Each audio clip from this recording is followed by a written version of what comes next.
നമ്മളൊരു പുതിയ റിലേഷൻഷിപ്പിലേക്ക് കടക്കുന്ന സമയത്ത് നമ്മുടെ പാർട്ട്ണറിന്റെ പാസ്റ്റ് ചെക്ക് ചെയ്യേണ്ടതുണ്ടോ? സത്യം പറഞ്ഞാൽ അതിന്റെ ആവശ്യമില്ലെന്നുള്ളതാണ് എൻ്റെ അഭിപ്രായം. കാരണം നമ്മുടെ പാർട്ട്ണർ ചിലപ്പോൾ മുന്നേ ഉണ്ടായിരുന്ന റിലേഷൻഷിപ്പുകളെല്ലാം ഒഴിവാക്കി നമ്മുടെ കൂടെ ജീവിക്കാനായിരിക്കും ഇറങ്ങി വന്നിട്ടുണ്ടാവുക. ആ സമയത്ത് സംശയത്തിന്റെ കണ്ണുകളിലൂടെ ആ വ്യക്തിയെ നോക്കിക്കാണുന്ന സമയത്ത് ആ കുട്ടിയുടെ മാനസികാവസ്ഥ എത്രത്തോളമായിരിക്കും?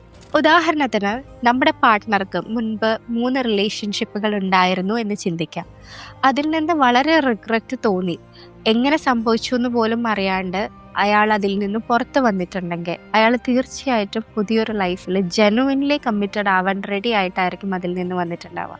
ആ സമയത്ത് ഈ റിലേഷൻഷിപ്പിനെ കുറിച്ച് എല്ലാം തുറന്ന് പറഞ്ഞ്, അല്ലെങ്കിൽ നിങ്ങൾ അത് ഏതെങ്കിലും രീതിയിലൂടെ അറിഞ്ഞ് വീണ്ടും അതേ കണ്ണിലൂടെ ആ കുട്ടിയെ നോക്കുന്ന സമയത്ത് അത്രയും നാളും റിഗ്രറ്റോടെ ഇരുന്ന കുട്ടി പിന്നീടുള്ള ലൈഫ് ലോങ് മുഴുവൻ റിഗ്രറ്റ് ചെയ്യേണ്ടി വരും ഈ റിലേഷൻഷിപ്പിനെ കുറിച്ച് കൂടി ആലോചിച്ച്. അതുകൊണ്ട് തന്നെ നിങ്ങളൊരു ജീവിതം പടുത്തുയർത്താൻ തയ്യാറാവുന്ന ഒരാളാണെങ്കിൽ അത് ഏറ്റവും ഫ്രഷായി തന്നെ കാണാനും ഏറ്റവും ഫ്രഷായിട്ട് സ്റ്റാർട്ട് ചെയ്യാനും റെഡി ആവുക എന്നുള്ളതാണ് നിങ്ങൾക്ക് നിങ്ങളോട് നീതി പുലർത്താനുള്ള ഏറ്റവും നല്ലൊരു മാർഗം.